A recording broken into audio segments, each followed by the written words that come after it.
Hi, I'm Megan McLeod, a third-year medical student at Vanderbilt University and a supporter of aspiretostem.org. Aspire to STEAM provides scholarships and mentoring tips, like this video series you're watching now, to inspire young women and girls considering careers in STEAM. If you like what you see, let us know, and please be sure to share our videos. In this video, I'll answer the question, what other tips have you learned that would be useful to other young women and girls who have a heart's desire to be a doctor?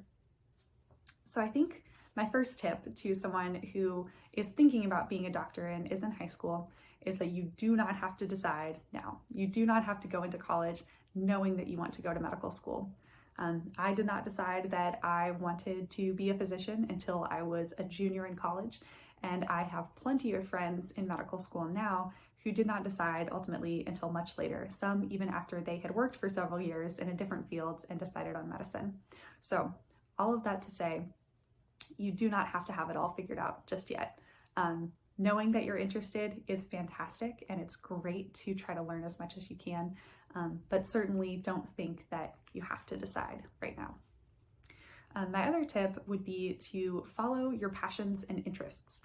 And while that might sound kind of obvious, I think that I and probably other people, when they were thinking about the possibility of going to medical school, had a lot of questions and worries about doing the right extracurricular activities and the right volunteer experiences, getting enough shadowing hours, and all of these other things. And while it's important to an extent to consider what your extracurricular activities and things might look like on an application, ultimately, there is no perfect medical school applicant. You're not going to check all of the boxes and automatically get in somewhere, or then that won't make you a great physician either. I think what will help make you a great applicant and an excellent physician is continuing to follow your passions and interests. So whether you are super excited by horseback riding or outer space or dance or playing a musical instrument, I would say continue to follow your passions and think about your interests. Doing those things will make you stand out on an application, and it will also probably just make you a happier person because you're doing things that you like. So I would say definitely continue to do things that you're passionate about, and don't worry so much about having the perfect quote unquote application.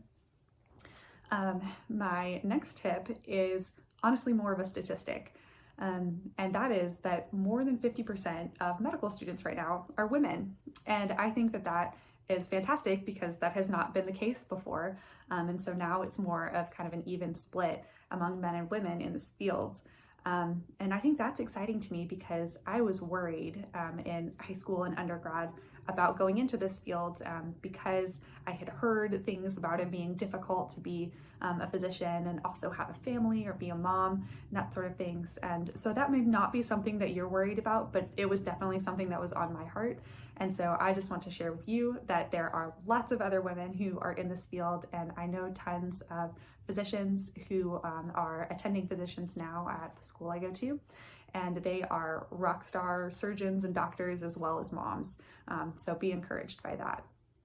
And lastly, my tip would be to, as you're watching this mentoring video, take all of the advice you get with a grain of salt, and also think about where you're getting that source of information.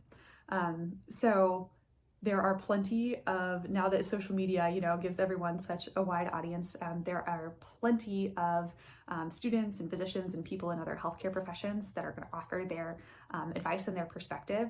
And it's totally fine to listen to all of that, but I would say be careful putting a ton of stock into what any one person says, me included. We all have our own perspectives and biases and are probably going to tell you to do what we did. So just take all of that into account and know that no one person knows everything about all of this. And with that being said, take all of the advice that you get, whether from someone you think you really trust, someone who's in medical school now or who is a doctor now, take all of that advice with a grain of salt and just think about where it's coming from. Certainly can be super helpful, but like I said, don't follow just all of the advice that you get blindly. And so that is all that I have for this video. Make sure that you check out the next video in our series where I'll talk about other careers in healthcare. Until then, I'm Megan McLeod, and remember to learn more about aspiretostem.org or to apply for a scholarship, just click